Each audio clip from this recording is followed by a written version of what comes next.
beda antara pemimpin dan pimpinan. Bahwa betapa pentingnya aspek pendidikan bila kita ingin Indonesia ini betul-betul maju tadi. Kata orang bijak kan setiap zaman ada tantangan masing-masing. Jadi leadership disebut values, behavior, perilaku, nilai-nilai. Itu pemimpin itu boleh jadi kita tidak punya jabatan apapun.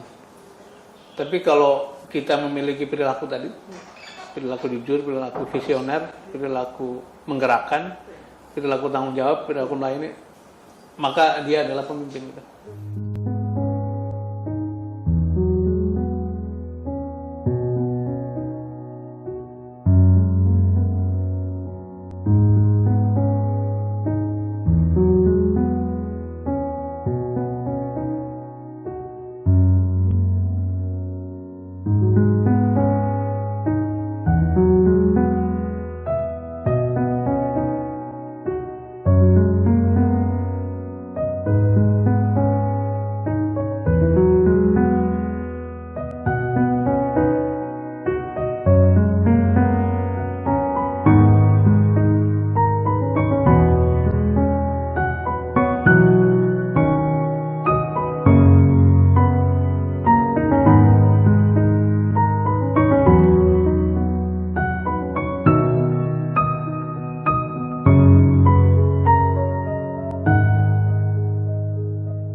Assalamualaikum warahmatullahi wabarakatuh. Para pemirsa Budiman, masih bersama tamu kita Mas Sudirman Said dalam acara Sebi Sebening Hati Ibu Pertiwi. Kita lanjutkan diskusi kita yang luar biasa dan penuh hikmah tadi. Mas Sudirman, ini tadi banyak sekali ekspresi tentang dunia pendidikan. Dan sepertinya negeri kita yang kita cintai ini, mungkin kita menghadapi dunia pendidikan dengan segala potensi dan kemungkinan tantangan kita ke depan, baik di katakanlah sektor hulu dan hilirnya Pak ya. Tapi kita juga akan menghadapi bonus demografi menuju Indonesia Emas 2045. Nah, kita ingin dengar dari Mas Dirman, apa yang mesti kita lakukan dan bagaimana kita bisa merebut masa depan untuk bangsa kita ini. Ini menarik ya. Coba kita lihat sejarah sedikit. Waktu naskah pembukaan Undang-Undang Dasar dirumuskan itu, betapa hebatnya visi para bapak bangsa ya, para pendiri bangsa. Dia menyebutkan atau dituliskan memajukan kesejahteraan umum, mencerdaskan kehidupan bangsa dan ikut serta dalam ketertiban dunia. Jadi salah satu tujuan kemerdekaan, tujuan bernegara adalah bagaimana kita bisa membangun bangsa yang cerdas. Bukan individu ya. Individu kan tergantung kemampuan masing-masing. Kalau bangsa yang cerdas artinya memang negara ini dibangun untuk membuat semua orang memiliki pendidikan yang baik. Jadi kalau kita ngomongin pendidikan sekarang, maka itulah salah satu tujuan besar dari kita merdeka gitu. Dan tidak boleh diabaikan. Dan saya kira jalan kita sudah baik lah. Ada kewajiban di konstitusi 20% dari anggaran kita untuk pendidikan. Lepas dari implementasinya itu hal lain.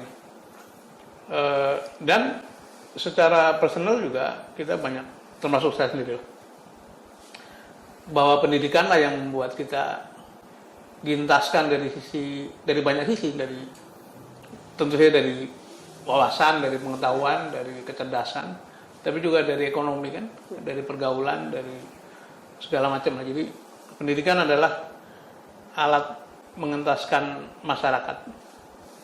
Kalau Nelson Mandela bilang itu senjata paling ampuh untuk memajukan masyarakat dan pendidikan. Kalau Pak Anies menyebutnya eskalator sosial, orang-orang bisa dientaskan dari kemiskinan, dari keterbelakangan dan sebagainya.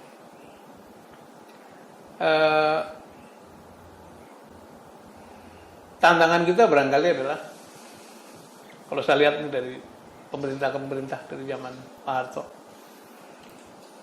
Pak Harto karena pemerintah cukup lama, cukup stabil lah. Polisi tidak berganti-ganti. Sisi lainnya tentu saja demokrasi dikorbankan walaupun sudah dijawab dengan reformasi. Nah, yang saya khawatir kalau lompat pada keadaan sekarang adalah konten adab, perilaku, budi pekerti itu tidak menjadi perhatian utama. Yang menjadi perhatian utama adalah skill, terutama technical skill ya. Tapi soft skill itu barangkali sekarang sudah mulai dapat, lumayan lah, sudah mulai, walaupun belum cukup merata. Tapi hal-hal yang sifatnya nilai-nilai luhur itu makin hari, baik karena kurikulumnya tidak cukup kuat ke arah sana, maupun karena praktek keseharian yang ditunjukkan oleh para pendidik yang sesungguhnya. Siapa tuh para pendidik sesungguhnya? Para pemimpin.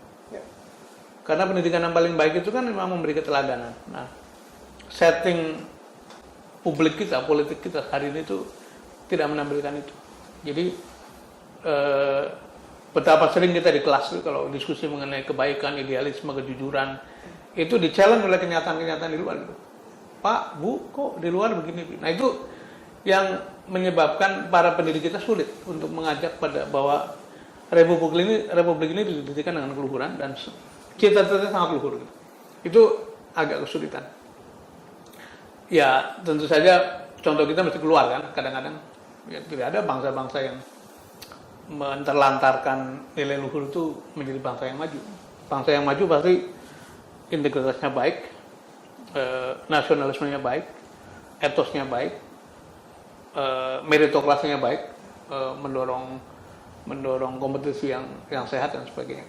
Nah, ini yang mungkin perlu menjadi perhatian kita bersama, bahwa betapa pentingnya aspek pendidikan bila kita ingin Indonesia ini betul-betul maju tadi, ngomong Indonesia emas dan sebagainya. Nggak ada jalan lain kecuali pendidikan harus dimajukan, dikuatkan, dan tadi sisi luhurnya harus dibangun habis-habisan. Kalau technical skill, kalau skill sih dimanapun kita bisa peroleh, tapi aspek-aspek keluhuran tadi, kejujuran, etika, etos, kompetisi, meritokrasi itu harus ditampilkan oleh para pendidik, para guru, para pemimpin. Itu mungkin pandangan saya. Ya, terima kasih Pak Diman. Ini luar biasa. Kita melihat langsung tadi Pak Diman memberikan highlight penting ya tentang pendidikan karakter mungkin Pak ya. Kita kenal Pak Dirman bersama seluruh pendiri masyarakat transfer Indonesia Pak ya. Itu ada istilah yang penting Pak ya tentang Indonesia sebagai island of integrity ya Pak. Yeah. Nah, menurut Pak Dirman apa masalah kita untuk melahirkan selain tadi pendidikan ya Pak ya? Kita dorong menjadi pendidikan yang bangun karakter bangsa, budi luhur bangsa kita ini. Tapi karakter integritas Pak ya. Ini mungkin ada gap atau di mana bottleneck-nya Pak? 98 ketika Pak Harto berhenti dengan tidak enak ya, tidak happy ending, padahal beliau seorang pejuang yang mengangkat Indonesia ke level kemakmuran yang lebih baik pada waktu katakanlah 20 tahun terakhir, 20 tahun pertama gitu. Tapi di 10 tahun terakhir mengalami penurunan dari segi kredibilitas dan sebagainya. Nah, waktu itu kira-kira para aktivis baik yang mahasiswa, orang-orang LSM maupun para tokoh-tokoh di pemerintahan maupun di corporate sector itu menyepakati soal kita adalah soal korupsi pada waktu itu, soal konflik of interest, soal terlalu campur aduknya antara private domain dan public domain. Orang tidak bisa memisahkan antara ini urusan publik atau urusan privat. Dan itu membuat bangsa kita sempat jatuh pada 98. Ya untung naik lagi. Maka muncullah waktu itu gagasan namanya Island of Integrity. Maksudnya apa? Di dalam satu kawasan yang mungkin dianggap kotor dengan praktek-praktek korupsi yang kayak tadi itu, marilah kita bikin pulau-pulau kecil yang dijaga integritasnya, dijaga kejujurannya dijaga, kebaikannya gitu. Nah, maka konsep KPK dibangun waktu itu ya. MTI salah satu yang ikut mendorong. Dan kebetulan di MTI memang seluruh pendirinya itu orang-orang yang punya concern yang sama. Apakah mereka akademisi, orang pemerintah, tentara, sampai orang perusahaan.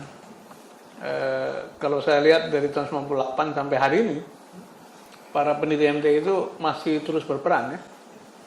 Mungkin orang juga tidak tahu bahwa Pak SBY itu salah satu pendiri MTI, Pak Budiono juga, Prof. Budiono, Pak Malik Fajar almarhum, Pak Yono Sudarsono, Bu Sri Mulyani sampai sekarang masih berperan cukup besar di dalam ngurus Indonesia. Pak Eri Riana tentu saja pernah di KPK lama, Pak Amin Sunaryadi, Pak Arief Surowijoyo, Ibu Sri Mulyani itu saya sebut, dan sejumlah tokoh lain. Saya termasuk yang paling muda waktu itu karena bagiannya kira-kira suruh ketik lah ya. Mereka diskusi, kita ngetik, ngetik konsep kira-kira.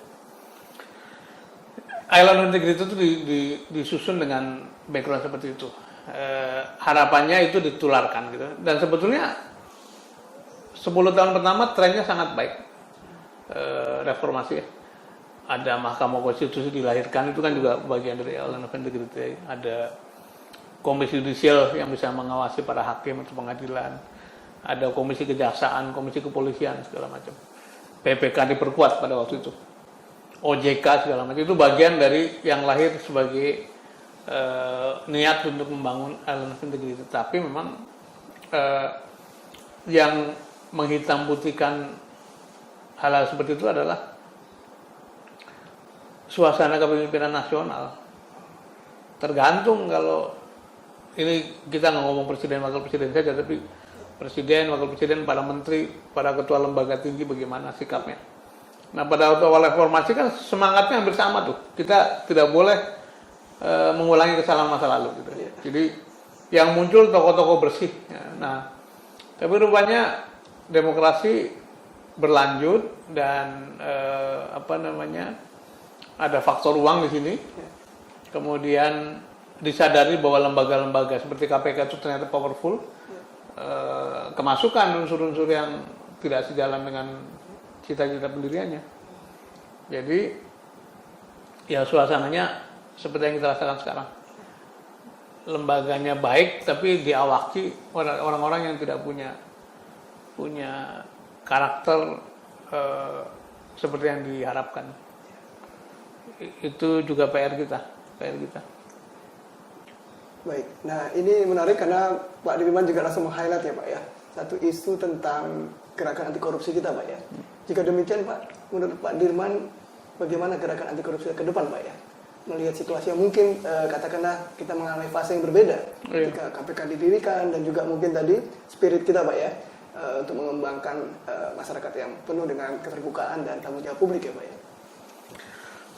Memang katanya kan, kata orang bijak kan, setiap zaman ada tantangan masing-masing. Atau kalau bahasa anak muda sekarang, tiap zaman ada tokohnya, ada tokoh ada zamannya gitu ya. Wah, menarik. Jadi ya pasti caranya berjuang nanti berbeda dengan 98 gitu. Baik. Tapi saya pernah berdialog dengan salah seorang teman anggota DPR yang ketika saya menteri itu dia menyarankan, Mas, Anda menteri nih, posisi politik jangan terlalu lurus katanya, jangan terlalu jujur.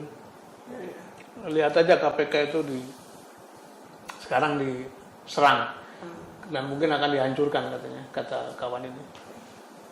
Saya bilang, Mas, pertama terhadap saya ini sampai ke posisi sekarang modalnya hanya 2, kerja keras sama menjaga kejujuran.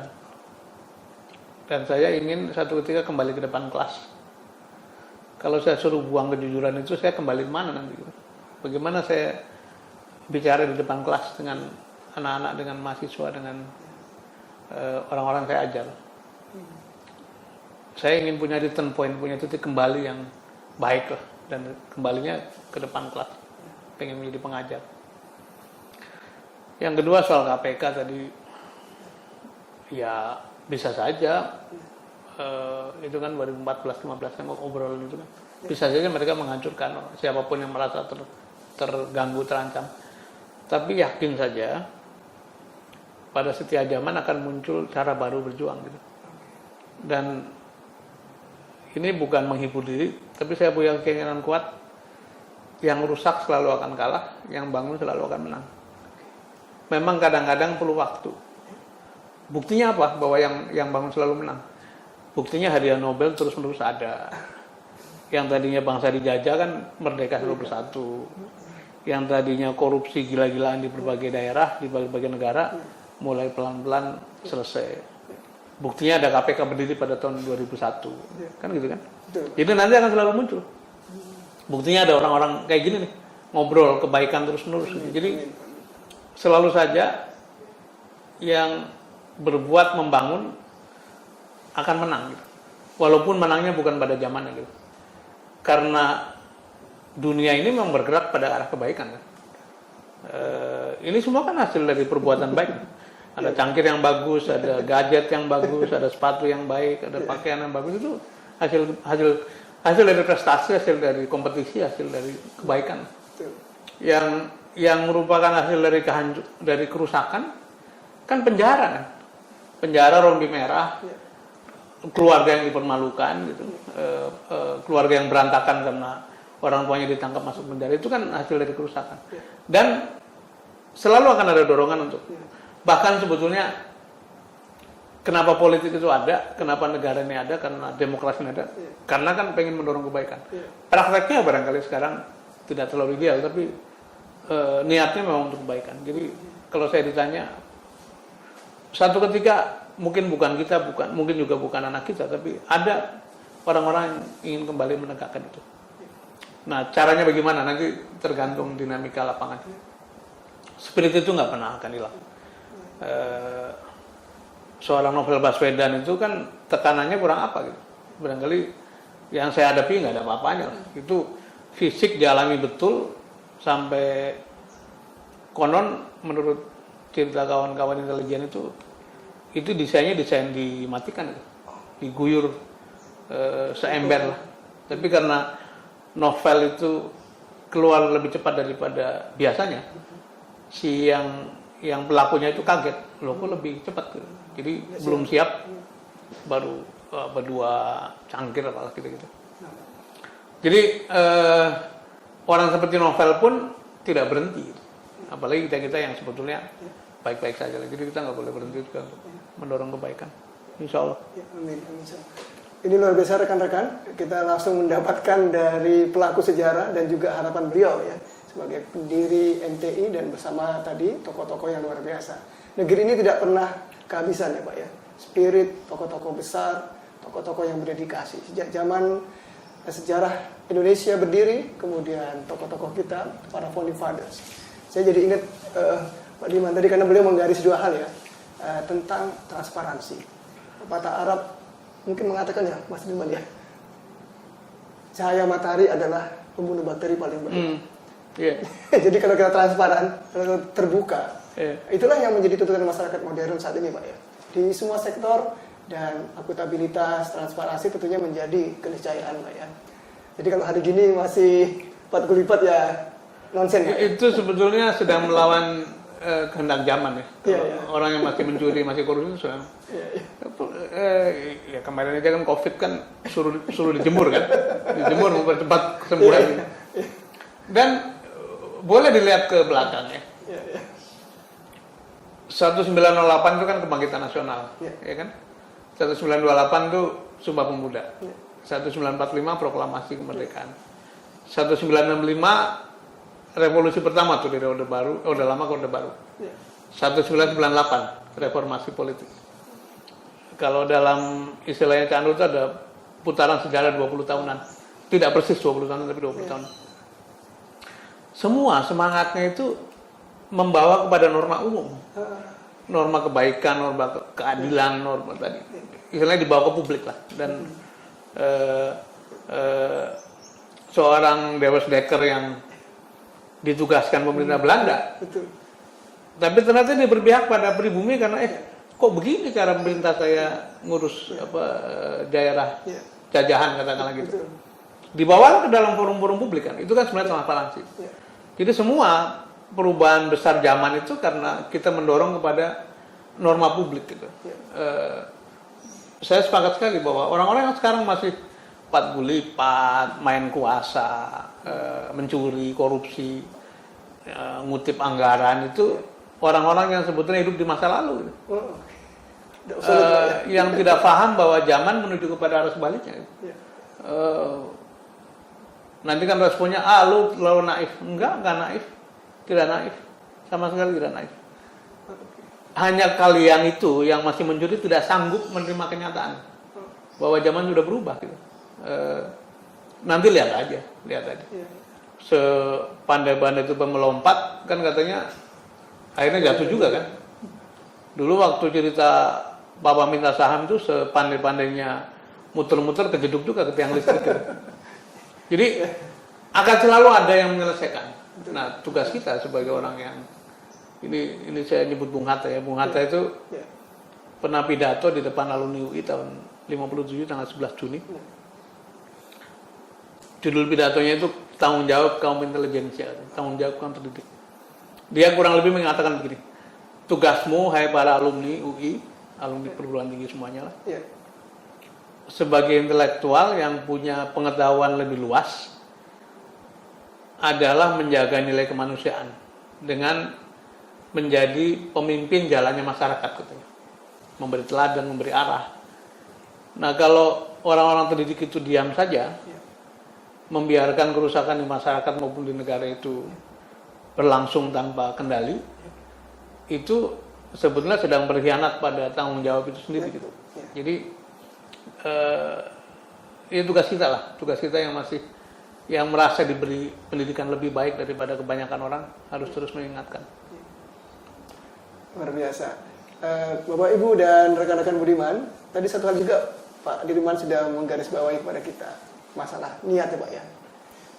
Kita mungkin ingat satu film yang menarik ya Pak, film sederhana mungkin tontonan kita bersama Robin Hood ya Pak ya. Ada satu pengalaman menarik tuh teman-teman. Jadi waktu Robin Hood menghadapi suatu kemelut ya, karena rupanya ada mata-mata dalam perjuangannya yang luar biasa ya bagi masyarakatnya. Saya nggak suka nonton film banyak-banyak sih Pak, tapi jadi kenangan menarik sih. Robin Hood banyak ditonton lah pasti. Iya, itu ada satu sahabat dari Robin Hood yang menarik ya. Karena kalau nggak salah sahabat itu dari seorang Muslim Maroko yang menjadi sahabatnya Robin Hood dan lalu menasihati Robin Hood yang sedang sedang galau gitu ya. Kok bisa ya saya semua pertahanan kami dibobol oleh musuh lah kira-kira begitu. Dia bilang we possibly have no perfect plan, but we must have perfect intention. Wah, saya walaupun jarang nonton film tapi menarik ya Pak ya. Seperti kata Pak Dirman tadi. Niat yang sempurna itu akan menentukan Pak ya daya perjuangan kita, dan khususnya bagi rekan-rekan mahasiswa ya. Spirit dari Pak Dirman tadi ya. Kita kebayang ya, dan nasihat yang luar biasa. Ada fase-fase, ada tarik napas dan terus bersama untuk kebaikan dan tentunya untuk kemajuan bangsa ini. Tapi juga menarik tadi Pak Dirman mengungkap tentang leadership Pak ya. Sepertinya leadership ini juga satu ikonnya adalah Pak Dirman, karena juga beliau mendalami itu secara akademik dan juga menjalani dalam berbagai sektor. Menurut Pak Dirman, apa sih esensi leadership ini bagi katakanlah kita sebagai bangsa membangun nation building kita Pak ya saat ini? Iya. Kita mulai dari kelas ya. Iya, dari ruang kelas ya. Yang kepilih ketua kelas itu orang seperti apa sih? Kan rata-rata dipilih yang paling rajin melayani teman-temannya kan? Betul nggak? Kalau bisa akademiknya nggak ketinggalan, karena supaya kalau bolos-bolos tuh IP-nya nggak jeblok lah gitu. Jadi secara akademik. Terus tidak mungkin tuh dipilih ketua kelas orang yang sembrono, yang kalau dikasih titipan uang itu nggak mana itu dikutil gitu, nggak mungkin gitu. Sampailah pada kemampuan menggerakkan isi kelas kan untuk jadi esensi leadership itu ya dari mulai kejujuran tadi, kemudian value melayani, kemudian kemampuan intelektual lah, Ya. sampai akhirnya menggerakkan dan tanggung jawab. Ya. Ketua kelas biasanya, ketua kelas yang normal itu datang ke kelas paling pagi karena dia mesti ngecek semua, ngecek guru-guru hari itu, kemudian pulang dari kelas paling belakangan karena tidak ingin ada absen atau admin dosennya atau gurunya itu yang ketinggalan. Jadi ada values, ada integritas, ada tanggung jawab, ada kecenderungan melayani, ada kemampuan menggerakkan. Jadi saya mau bilang kepemimpinan itu nggak ada urusannya dengan pangkat, nggak ada urusannya dengan jabatan, nggak ada urusannya dengan upah, nggak ada. Ketua kelas itu bukan jabatan apa-apa, malah kerepotan kan. Jadi leadership is about values, behavior, perilaku, nilai-nilai gitu. Ada beda antara pemimpin dan pimpinan. Kalau pimpinan itu ya kepala sekolah, bupati, wali kota, menteri, direktur utama, itu pimpinan. Tapi pemimpin itu boleh jadi kita tidak punya jabatan apapun. Tapi kalau kita memiliki perilaku tadi, perilaku jujur, perilaku visioner, perilaku menggerakkan, perilaku tanggung jawab, perilaku melayani, maka dia adalah pemimpin kita. Yang repot itu kalau ada gap antara tugas-tugas pimpinan formal dengan kemampuan memimpin. Idealnya itu para pemimpin punya kepemimpinan yang tadi. Kita tidak punya jabatan pimpinan tapi punya kepemimpinan masih lumayan. Masih bisa. Yang repot tuh kalau sudahlah punya jabatan pimpinan tinggi tapi karakter ini nggak ada. Itu jadinya berantakan. Jadi kalau mau membangun kapasitas, bangunlah the true leadership, kepemimpinan yang sesungguhnya, yang itu tidak memerlukan nanti tunggu menjabat, tidak, dari sekarang juga dan itu yang saya coba tekankan pada anak-anak lah, ke mahasiswa, bahkan tadi Anda menyebut di depan IHN tuh fokusnya di sana, fokusnya pengen menyebarluaskan spirit, values, praktek-praktek leadership atau kepemimpinan sejati lah, yang you can do tanpa menunggu SK gitu. Bisa dilakukan kapan saja. Itu pandangan saya mengenai kepemimpinan. Nah, ini kami juga tadi sejak masuk ke ruangan ini, Pak, rumah yang asri dan alhamdulillah. Amin. Menjadi berkah ya, Pak. Amin. Tapi lebih menarik lagi ini kami melihat langsung sosok Panglima Besar Jenderal Sudirman. Jadi ada filosofi nih, Pak, di ruangan yang kami nyaman sekali di sini. Terima kasih, Pak. Mungkin Pak Diman juga ingin memberi inspirasi ini. Kita nggak pernah kehilangan, Pak, ya, tokoh-tokoh besar. Ini yang aslinya, ini KW-nya itu. Iya, Pak. Ya, ayah saya memberi nama Sudirman barangkali pasti punya maksud kan. Pertama-tama beliau pasti kagum pada tokoh itu ya, orang yang sederhana, yang seorang tentara tapi negarawan ya. Orang yang daya juangnya tidak bisa diragukan karena bahkan dalam keadaan sakit memilih bergerilya untuk mengatakan pada dunia bahwa Indonesia masih ada gitu. Dan sakitnya bukan sakit ringan. Iya, betul. Dia paru-paru tinggal separuh katanya. Sesuatu yang sangat berisiko untuk masuk hutan, keluar hutan dalam keadaan dingin. Jadi tapi juga seorang pendidikan kan, mulanya kan seorang guru. Jadi kembali, apakah sebelum diangkat sebagai panglima beliau seorang pejabat? Enggak juga kan? Kan itu inisiatifnya sendiri. Keluar dari peta, ikut berjuang sebagai keluar dari sekolahnya untuk ikut berjuang menjadi bagian dari pembela tanah air atau tentara rakyat pada waktu itu ya. Kemudian ikut, dan naiknya beliau ke dalam posisi tertentu itu karena perbuatannya kan. Bukan diangkat dulu baru berbuat kan. Jadi perbuatannya tadi sebagai pejuang, maka jadilah. Ini kebetulan lukisan ini dibuat oleh Mas Hardi, pelukis terkenal. Pada waktu beliau kirim foto, saya punya koleksi Panglima Sudirman. Boleh buat saya Mas ya, boleh taruh sini terus dikirim lagi. Ini saya tidak tahu tulisan siapa, tapi ada tulisan begini. Ya. Lebih baik kita di atom Ya. daripada merdeka kurang dari 100%. Wah, syukur. Jadi, Luar biasa. jadi dan kata-kata beliau kan banyak sekali yang Ya. yang sangat inspiratif. Nah, ya kita pasang di sini untuk menjadi pengingat lah. Kalaupun tidak 50% ya 5% dari yang asli ya lumayan. Iya, Pak. 5% dari yang Penting asli. banget ya, Pak. Itulah. Wah, luar biasa. Demikian pemirsa, kita langsung mendapatkan satu hikmah ya. Ada lukisan Panglima besar Jenderal Sudirman. Spirit Sudirman ini dan Sudirman Said tentunya menjadi bekalan bagi kita. Pak Dirman, tapi kita lihat juga Reform 98. Lalu anak muda mendorong itu dan semua aktivis. Rasa-rasanya demokrasi kita hari-hari ini itu agak galau juga melihat bagaimana pemimpin dalam semua sektor, pemimpin nasional tentunya juga mencari pemimpin yang otentik ya Pak ya. Tidak mudah karena mungkin jangan-jangan kalau tadi mungkin ada isu meritokrasi Pak ya, itu jadi penting dalam semua sektor.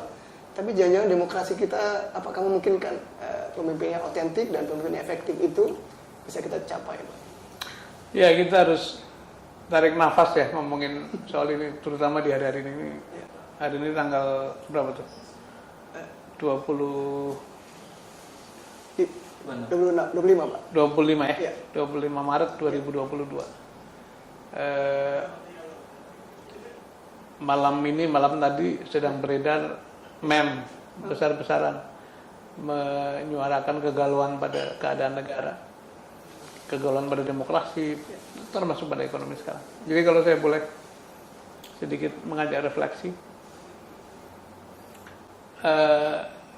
kata banyak ilmuwan, termasuk ilmuwan politik, ilmuwan sosial itu, demokrasi bukan sistem yang sempurna, tapi ini adalah sistem yang memungkinkan terjadinya pergiliran kekuasaan. Mengapa itu hal yang sangat mendasar? Karena disadari bahwa setiap orang betapapun baiknya, karena manusia biasa bukan nabi. Kalau nabi kan ada sifat maksum kan, terjaga gitu. Iya.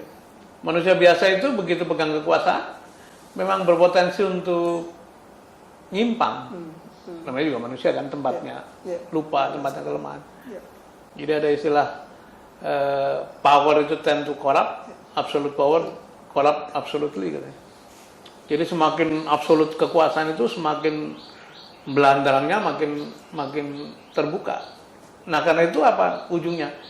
Sadarilah bahwa pada setiap 5 tahun ada pemilu, dievaluasi kalian. Kalau kebangetan pasti nggak kepilih lagi, kalau baik dipilih lagi. Tapi bagi pemimpin tertentu, apakah presiden, bupati, wali kota, gubernur, ada batas 10 tahun gitu, hanya boleh 2 kali.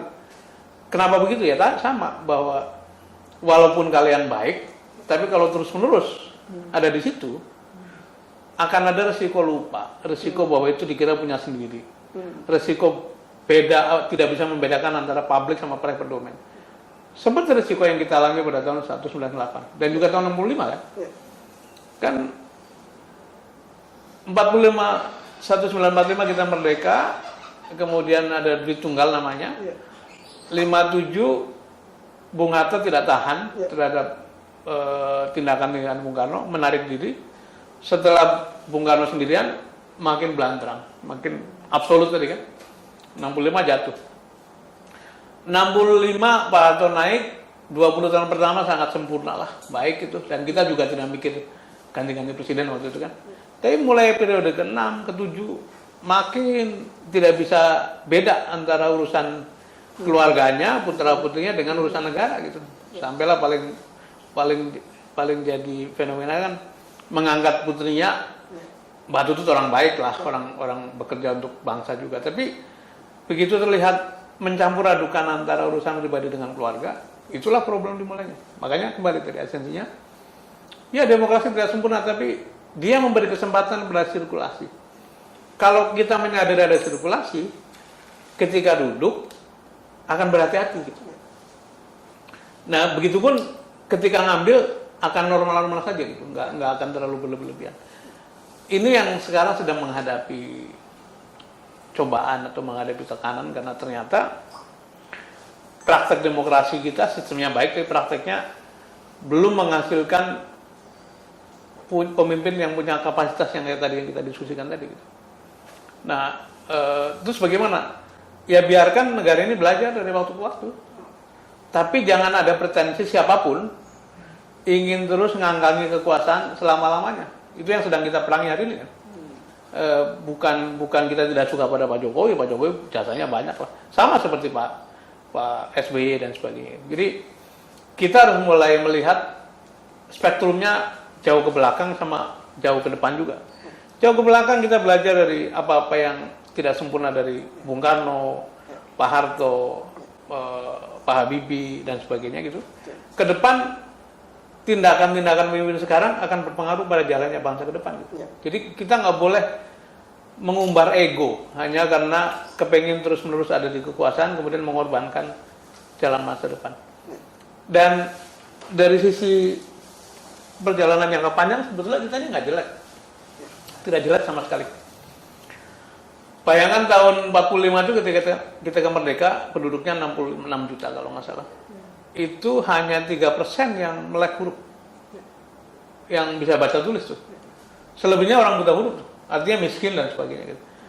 Tapi sekarang yang melek huruf, yang buta huruf barangkali tinggal kurang dari 1%, dan banyak sekali tuh orang-orang tumbuh, jadi profesor, jadi dokter segala macam.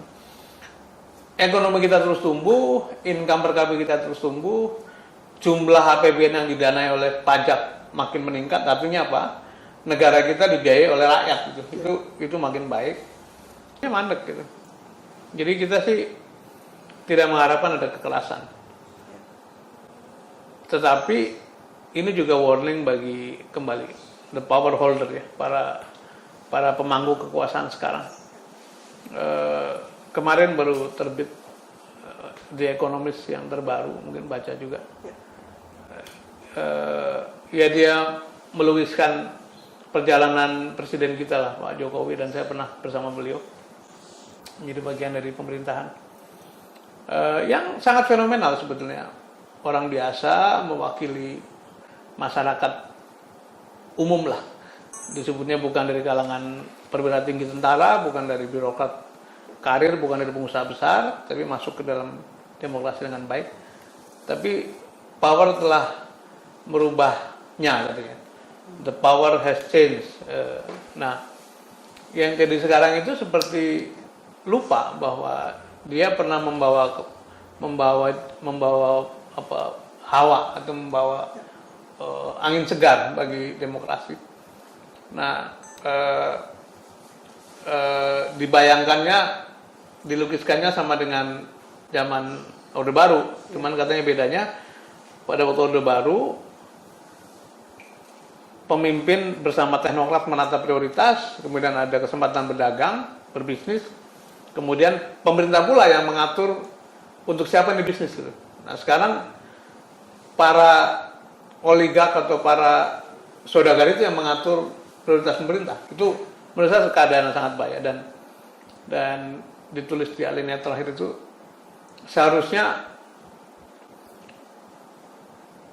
yang di pemerintahan menyadari bahwa sedang terjadi akumulasi ketidaknyamanan, akumulasi kemarahan dari masyarakat.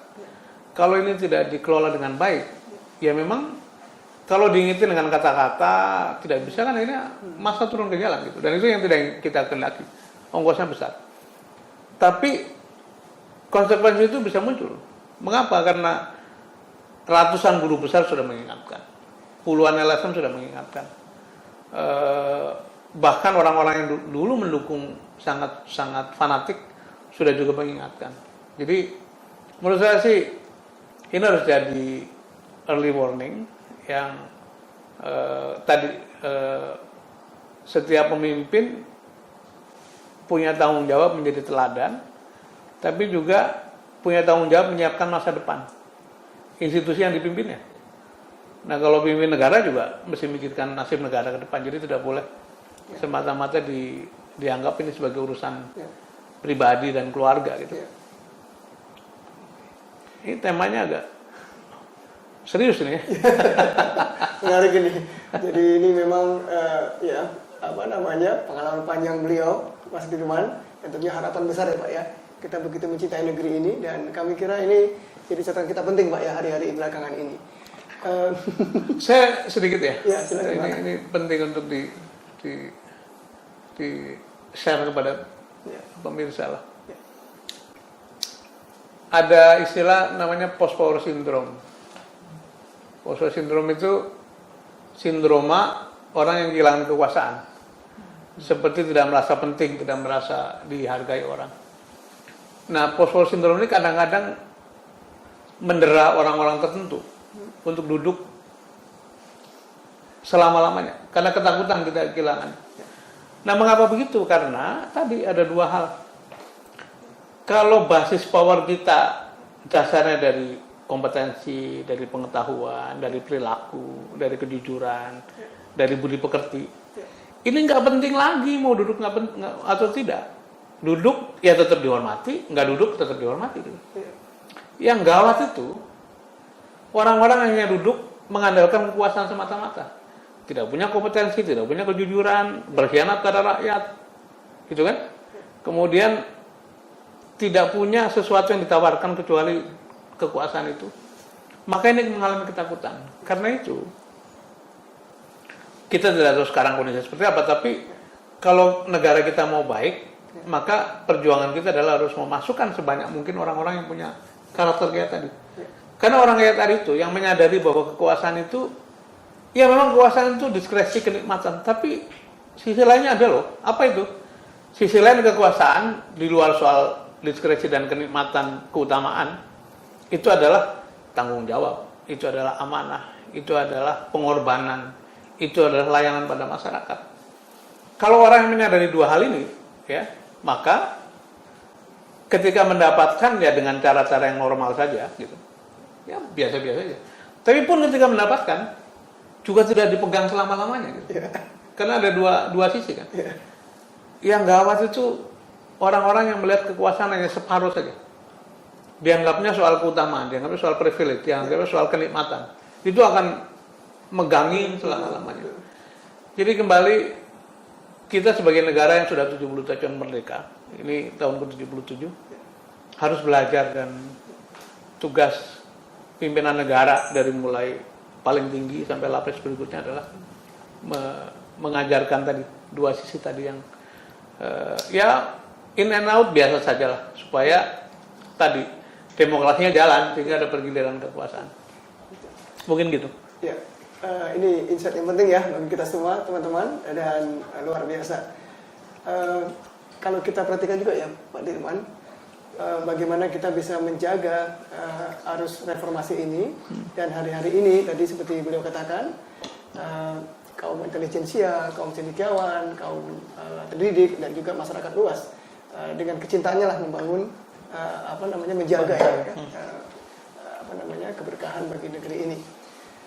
Mas Dirman, ini juga dalam aspek lain, karena kita juga mencatat Mas Dirman punya pengalaman panjang yang harus dibagi kepada kita semua kaitan dengan transformasi organisasi.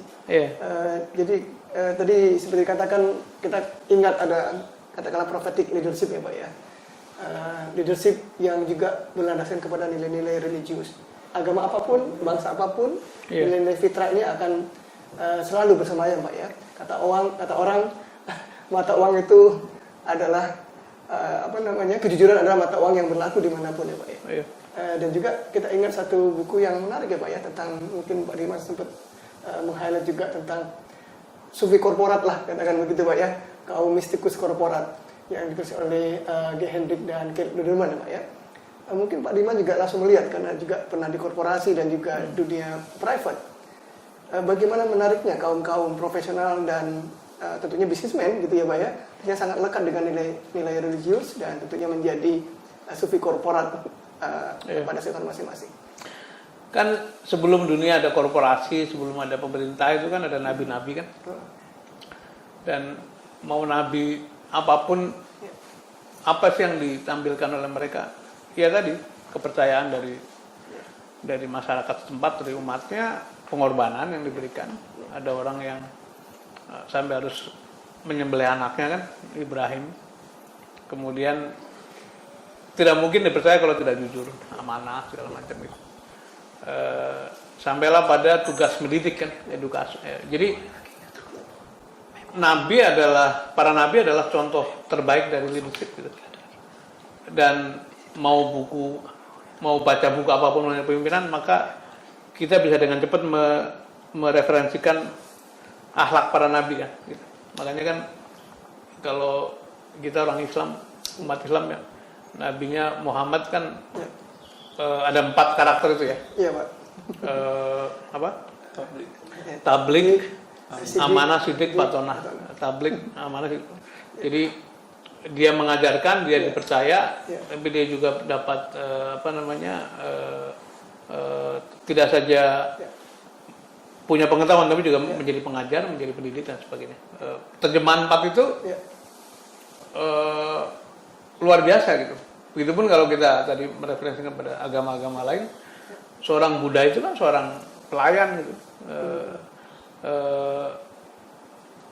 Nabinya umat Kristiani, Yesus, Nabi Isa tuh dilambangkan dengan bentuk kasih gitu ya. Jadi semuanya adalah nilai luhur. Karena itu tadi kalau menyebut kepemimpinan profetik atau kepemimpinan para sufi nabi, sumbernya dari agama pasti.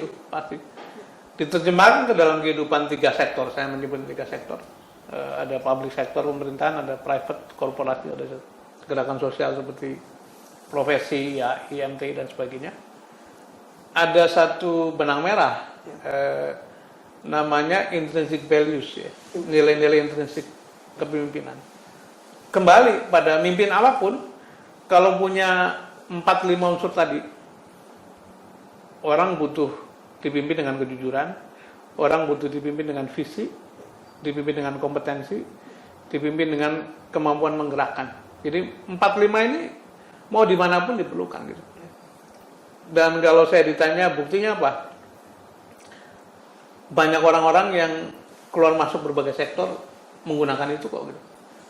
Saya sendiri kan melakukan itu kan. Saya pernah mimpin YAI, pernah menggerakkan MTI di sosial, pernah masuk ke Indika dan Pertamina sebagai korporasi, pernah di PRR dan SDM sebagai lembaga pemerintah, dan sekarang ada di gerakan sosial lagi.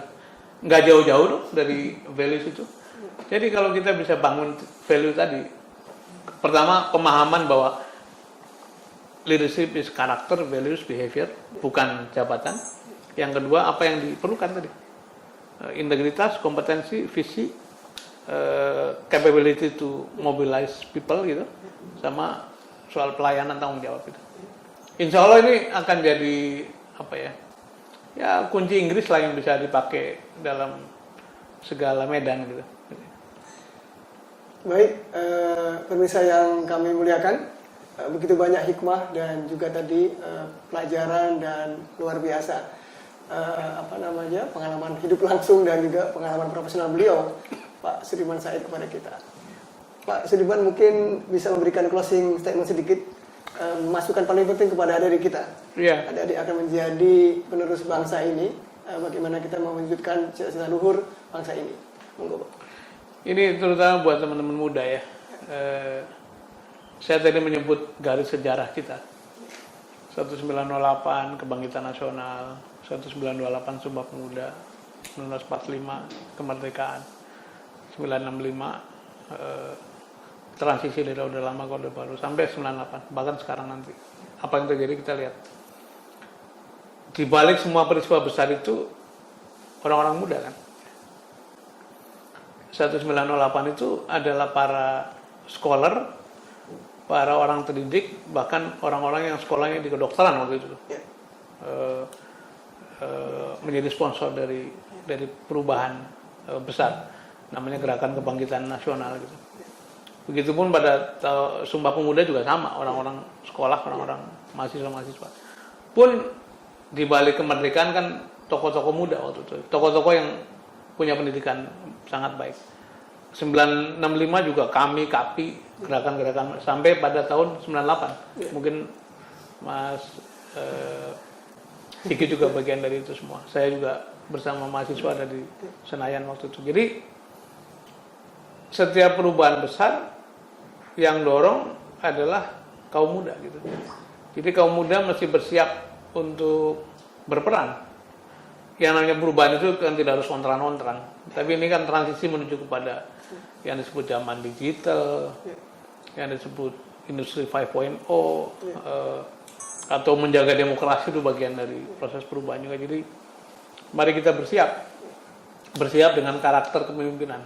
Dan once you own that karakter, sekali Anda punya itu, Anda tidak perlu lagi risau apakah akan duduk dalam jabatan atau tidak, karena karakter itu, perilaku itu, values itu akan diperlukan di berbagai tempat untuk mendorong perbaikan. Jadi kita bersiap dengan peran kepemimpinan, the true leadership, kepemimpinan sejati.